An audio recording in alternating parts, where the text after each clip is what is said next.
तो फिल्म की शुरुआत में हम 3 बच्चों को मैदान में खेलते हुए देखते हैं, जिनके नाम हैं वाती, ड्राजत और कार्ता। अब खेलते खेलते शाम हो गई थी, जिसके लिए वाती अब बाकियों को लौटने की बात कहती है, क्योंकि शाम के समय गांव के लोगों ने बच्चों को बाहर रहने से मना कर रखा है, क्योंकि इस समय शैतान चारों तरफ घूमते हैं। लेकिन वे दोनों ही वाती की कोई बात नहीं सुनते हैं, इसलिए वाती अकेली ही वहां से जाने लगती है। अब खेलते खेलते उनकी एक स्टिक जंगल में जाकर गिर जाती है, इसलिए उस स्टिक को लाने के लिए कार्ता वहां जाता है। तभी अचानक स्टिक गड्ढे में गिर जाती है, जिसके बाद वह जब गड्ढे के अंदर हाथ डालकर स्टिक को निकालने की कोशिश करता है, ठीक तभी कोई उसके हाथ को पकड़कर खींचने लगता है, जिससे वह बहुत डर जाता है और चिल्लाने लगता है। दूसरी ओर उसी समय वाती को कोई ईविल वॉयस अपने पास बुलाने लगती है। ठीक तभी कोई ईविल एनर्जी उसे खींच कर ले जाने लगती है, जिससे वह चिल्लाती है। अब उसकी चीख सुनकर ड्राजत उसे जंगल के अंदर ढूंढना शुरू कर देता है और इधर कार्ता बहुत मुश्किल से अपने हाथ को गड्ढे से बाहर निकाल लेता है, लेकिन उसकी एक उंगली कट गई थी, जिससे वह बहुत डर जाता है और दर्द से रोने लगता है, जिसके साथ ही सीन कट हो जाता है। इसके बाद हमें 30 साल बाद का सीन दिखाया जाता है, जहां हम 2 लड़कों को दौड़ते हुए देखते हैं, जो उनके स्कूल के लिए लेट हो गए थे, जिनके नाम हैं सामान और आदि।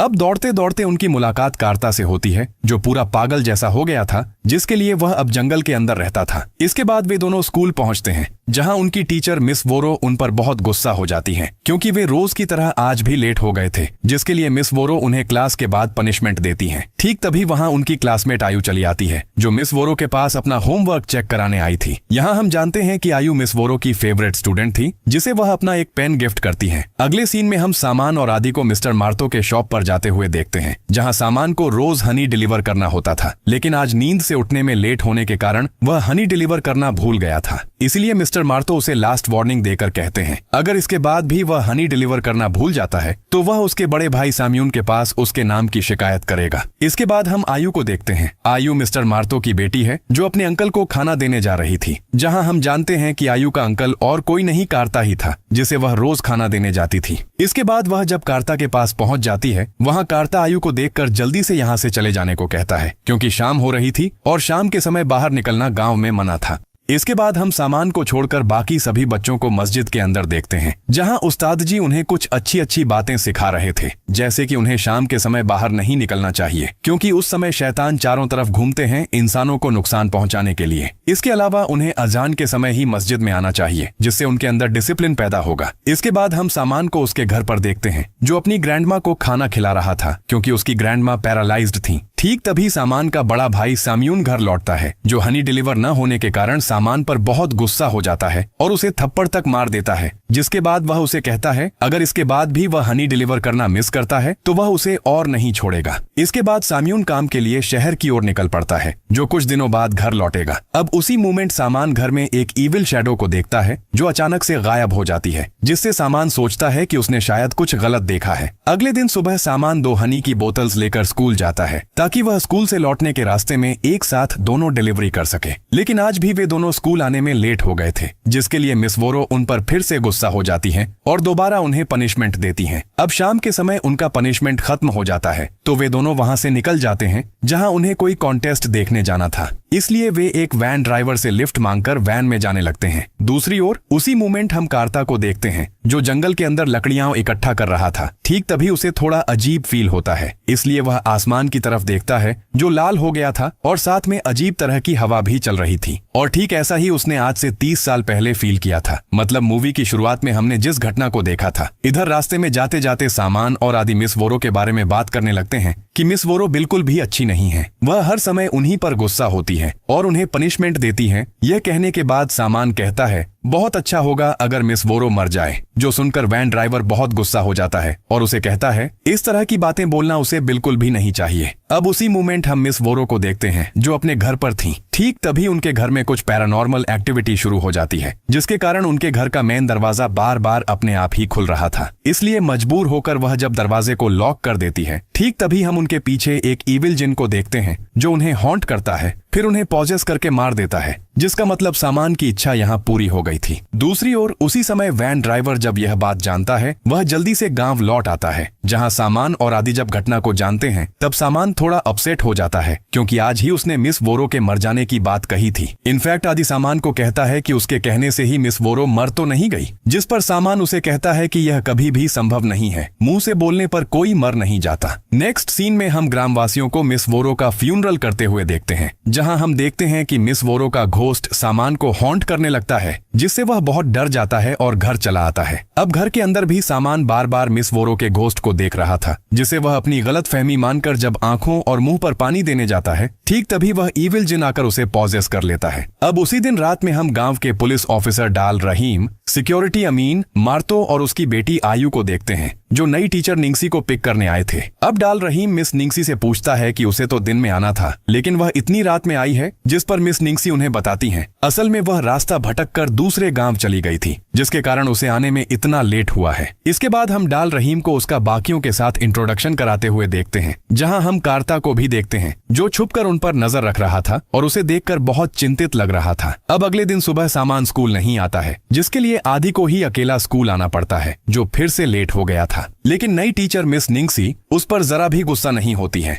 दूसरी ओर हम सैम्यून को देखते हैं, जो मार्तो के शॉप पर जाकर हनी के लिए पैसे लेने जाता है, जहां वह जानता है कि सामान ने तो हनी डिलीवरी ही नहीं की। अब यह बात सुनकर सैम्यून बहुत गुस्सा हो जाता है और गुस्से में घर जाकर सामान की पिटाई करने लगता है। लेकिन सामान तो अब पॉजेस था। वह कहता है कि उसका भाई मर जाए। ये कहने के साथ ही वह इविल जिन सैम्यून को हॉन्ट करने लगता है और ठीक तभी सामान एक शार्प नाइफ से सैम्यून को बार बार स्टैब करके मार देता है, जिसके बाद वह डाल रहीम के घर जाकर सारी मुर्गियों को मार देता है। बाद में वह मुर्गियों का खून बोतल्स के अंदर फिल करके मार्तो के पास दे आता है, जो देखकर मार्तो बहुत डर जाता है और उसे आवाज देने पर वह हंसते हंसते वहां से भाग जाता है। अगले दिन सुबह हम आयु को स्कूल के अंदर देखते हैं, जो बार बार मिस वोरो की प्रेजेंस फील कर रही थी, जहां क्लास के दौरान मिस वोरो का घोस्ट उसके पास बार बार आकर सामान का नाम ले रहा था, जिससे आयु बहुत डर जाती है और चिल्ला उठती है। इसके बाद आयु जब स्कूल से घर लौटती है, वहां उसके पिता डाल रहीम के साथ बात कर रहे थे, जहां वह डाल रहीम को बताते हैं कि सामान यहां आकर खून भरी कांच की बोतल दे गया है, जो सुनकर डाल रहीम कहते हैं कि उसकी मुर्गियों को तो उसी ने मारा है। इसके बाद वे सब मिलकर सामान के घर की ओर निकल पड़ते हैं, जिनके पीछे पीछे आदि और आयु भी चले आते हैं। अब सामान के घर पहुंचकर वे उसके बड़े भाई सैम्यून की डेड बॉडी को पड़ा हुआ देखते हैं, जो देखकर वे बहुत डर जाते हैं। इस पॉइंट पर आदि नदी के किनारे जाकर सामान को ढूंढ लेता है, जो क्रीपी स्माइल कर रहा था। जिसके बाद वे सब मिलकर उसे डाल रहीम के घर लेकर आते हैं, जहां वह कोई बात नहीं बोल रहा था, सिर्फ एक तरह का गुनगुना रहा था। वहां ग्रामवासियों के साथ साथ मिस निंगसी भी चली आती हैं, जो उनसे कहती हैं कि वह उससे बात करना चाहती हैं, ताकि वह कुछ जान सकें।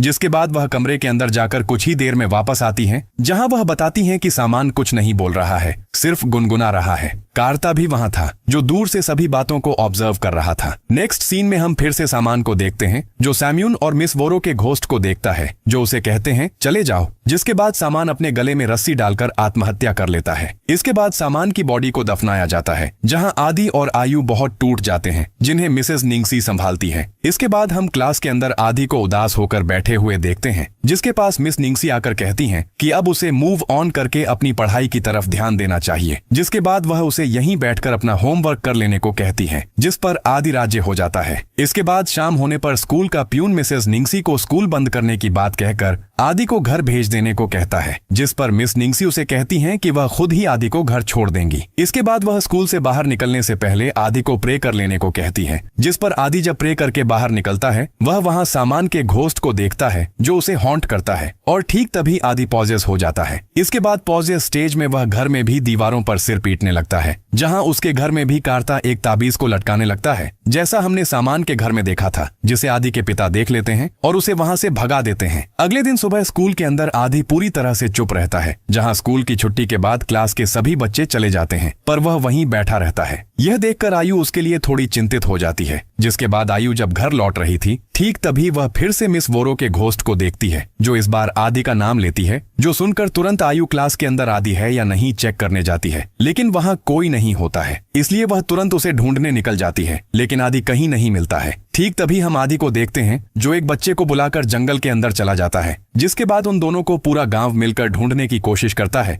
लेकिन कोई उनका कोई पता नहीं लगा पाता है। अगले दिन सुबह क्लास के अंदर मिस निंगसी सभी बच्चों को कहती हैं कि स्कूल खत्म होने पर वे सब सीधे घर चले जाएं और घर जाकर प्रे करें, ताकि आदि और उस बच्चे को ढूंढ लिया जाए। अब स्कूल खत्म होने पर आयु मिस निंगसी के पास आकर उन्हें एक ताबीज देती है, जैसा हमने कार्ता के पास देखा था, जिसे हाथ में लेते ही मिस निंगसी उसे नीचे फेंक देती है और पूछती हैं कि यह क्या है, जिसके जवाब में आयु उन्हें कहती है यह एक तरह का ताबीज है जिससे नेगेटिव एनर्जी इंसान से दूर रहती है। लेकिन मिस निंगसी यहाँ कहती हैं वह इन सब चीजों में विश्वास नहीं करती हैं और उसे भी इस तरह की चीजों में विश्वास नहीं करना चाहिए। ये कहने के बाद वह वहाँ से चली जाती है। अब उसी दिन शाम को हम डाल रहीम और उस्ताद जी को मस्जिद के अंदर आते हुए देखते हैं, जहाँ उन्हें उस लड़के की डेड बॉडी मिल जाती है जिसे आदि जंगल के अंदर ले गया था। दूसरी ओर मार्तो अपने घर में सामान की डेड बॉडी को देखता है जिसे ऑलरेडी दफना दिया गया था, लेकिन कोई उसकी डेड बॉडी को यहाँ रख गया है, जो देखकर मिस्टर मार्तो बहुत डर जाता है। इसके बाद हम आयु को देखते हैं जो घर लौटते समय आदि को देखती है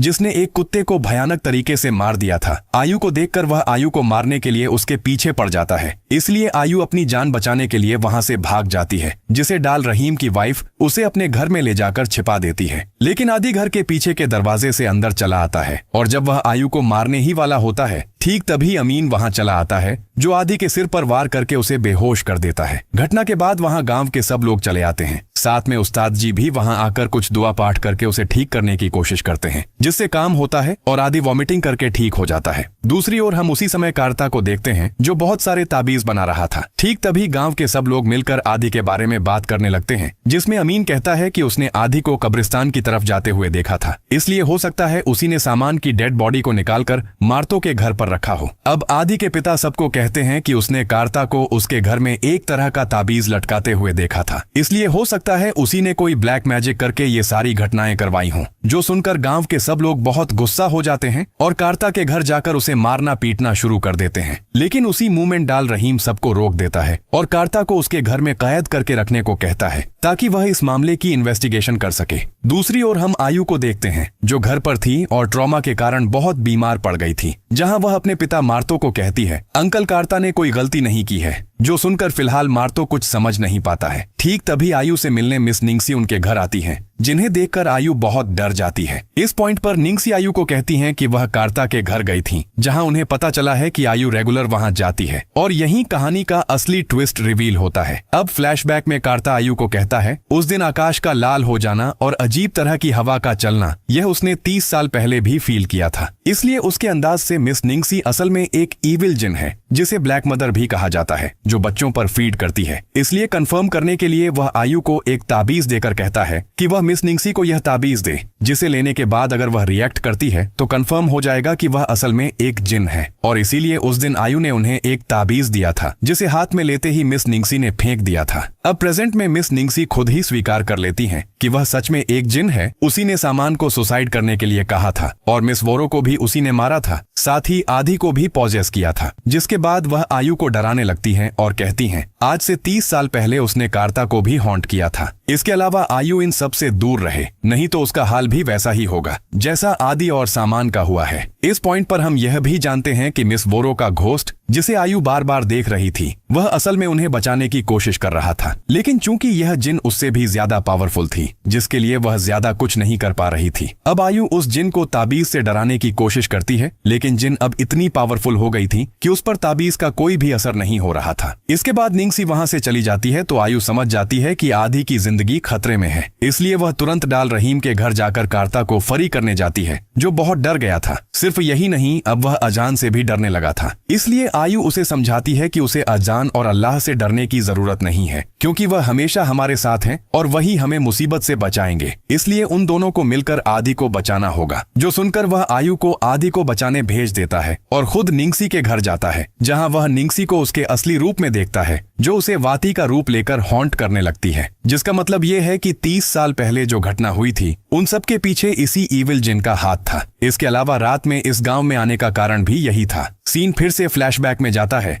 जहां हम जानते हैं कि 30 साल पहले उस दिन गांव वालों ने कार्ता को ढूंढ लिया था, लेकिन ड्राजत को उस जिन ने मार दिया था और वाती को भी पॉजेस करके उसे फीड करने के बाद उसे भी मार दिया था। इसके बाद प्रेजेंट में कार्ता वहां से भाग जाता है और उस जगह पर जाकर पेट्रोल डालकर आग लगाने जाता है जहां वह जिन रहती थी, लेकिन ठीक तभी वहां वाती का घोस्ट आकर उसे डराने लगता है। दूसरी ओर आयु नदी के किनारे जाकर आदि को देखती है, जिसे वह जिन पॉजेस करके उठाकर ले जाने की कोशिश कर रही थी। कार्ता अपने डर को कंट्रोल करके अजान देने लगता जाता है क्योंकि सुबह हो गई थी, जो सुनकर वह जिन कमजोर पड़ जाती है और वहां से भाग जाती है, जिसके कारण आदि फिर से ठीक हो जाता है, जिसे आयु बचा लेती है। इसके बाद मूवी के आखिरी सीन में हम एक दूसरे गांव में एक दूसरे बच्चे को देखते हैं, जिसे वह जिन अपने पास बुलाने लगती है और मूवी यहीं खत्म हो जाती है।